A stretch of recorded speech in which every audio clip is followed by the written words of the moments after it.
Welcome to the Wellness Connection with Dr. McMinn. Dr. McMinn is Birmingham's wellness doctor, practicing cutting-edge, world-class wellness medicine at McMinn Clinic in Homewood, Alabama. Each week, Dr. McMinn interviews experts in the field of integrative wellness medicine. The Wellness Connection brings you the information you need to optimize your health in mind, body, and spirit. And now, here's Dr. McMinn.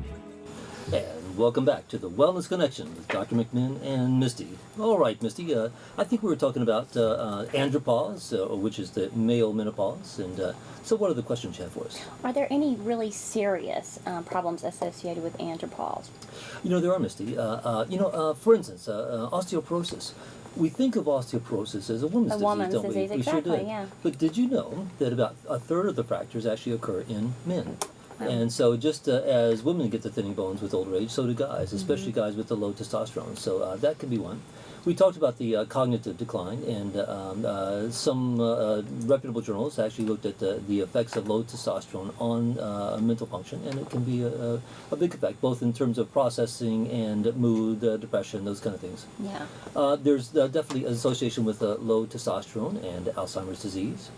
Also, when a guy gets low T, he gets more what we call visceral fat, right? Misty, you know what that is, right? Visceral fat, right? I do. That's that sort of tire around the middle, right? Yep. Love handles. And Yep. so when we get that visceral fat, that's really equal to heart attack fat, stroke fat, diabetes fat. Yeah. So there's definitely a correlation there. And Kind of a vicious cycle. it really is. We often find that more guys get the diabetes and the high blood pressure, metabolic syndrome, abdominal obesity, and coronary artery disease. All these are associated with low testosterone. In fact, Misty, there was an article in the Archives of Internal Medicine, a very reputable medical journal by a doctor by the name of Melanie Shores, by the way, a woman, who did a really interesting study on patients at the VA. And she found that a low testosterone was associated with an 88% increase in all-cause mortality. Wow. That's life and death, Misty. Yeah. So I think that, once again, we got to stop thinking about testosterone as all about muscles and libido. We have to think of it as an overall wellness hormone. But, keep it PG here, but, there are sexual side effects of low T, right? There sure are. Well, we'll keep it PG. But, Misty, I have such a pleasure of sitting every day and listening to the concerns of men and women in my practice, especially women. Yeah. And I find that, when a couple has low libido or ED, that's a big deal to them. So we work very hard at helping people maintain active relationships. So it's important for the guy, it's important for his wife, it's important for their relationship. And it can be devastating for a guy. To a guy, that's everything. Well, but Misty, it's not everything it's to us guys. Yes, that's it is. The perception, but no. But anyway, but it is a big deal, and it's a big part of his life. And once again, as a wellness doctor, guys who stay sexually active, they are healthier, they live longer, less heart attacks. They're lots happier. They're lots happier. That's right. So, so when a guy has low T, it can definitely affect desire.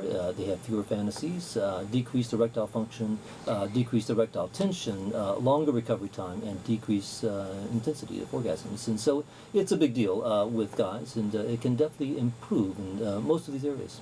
So how long do you think it takes? Say a guy comes in and he has low T, you start treatment. How long do you think it'll take for him to recover from those things?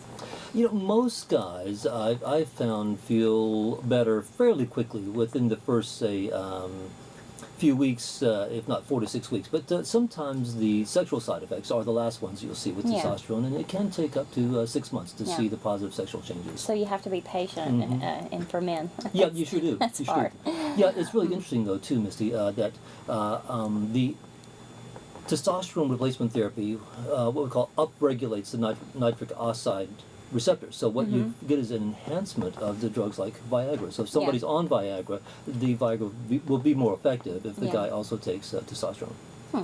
So what are the other treatment options for andropause? Well, first of all, Misty, let me state clearly that once again, we should not. You're not doping the well, athletes. no. Never, ever go there as far as doing this for athletic performance. and do not ever treat it and put it into what called super physiologic ranges. Yeah.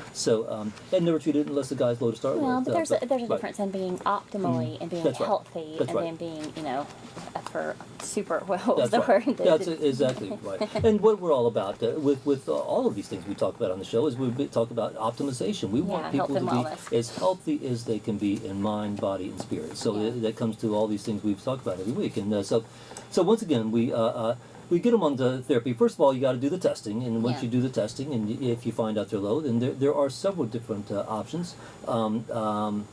The big ones are going to be the injections versus the shots, and versus the gels and the pellets. Yeah. And let's kind of walk through each of those. If you take the creams and the gels, that's something that you do about once a day. Just usually a CC, a topical application, and that would do fairly well for most guys. I think the shots, however, are probably the gold standard. I have found them to be most effective. That's a once-a-week injection. Most of my Into the patients muscle, into or- the muscle. That's right. And I have some guys who come into the clinic and get that, and other guys we teach them how to do it at home, and they can do it or their spouse can do it. Yeah. And finally, there are the pellets, and we insert some of those. Pellets last anywhere from 3 months up to about 5 months. It's just a subcutaneous insertion of some testosterone pellets, which are dissolved over time, and so it gives you a nice steady state release of the testosterone. I think people have a knowledge deficit when it comes to the idea of pellets. They think it's something that it's really not. It's really a very simple procedure, and it keeps you from having to do a cream or a gel every day or a shot every It sure week. does. Yeah, and it gives you once again a nice steady state release, so Right. you don't have the ups and downs.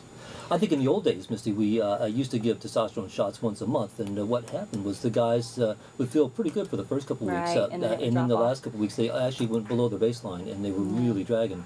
So So if we you- try to do it once a week. So if you have somebody out there listening and they think, they could be talking about me, and is pretty much anybody a candidate for testosterone replacement? Is there anybody that's excluded from therapy?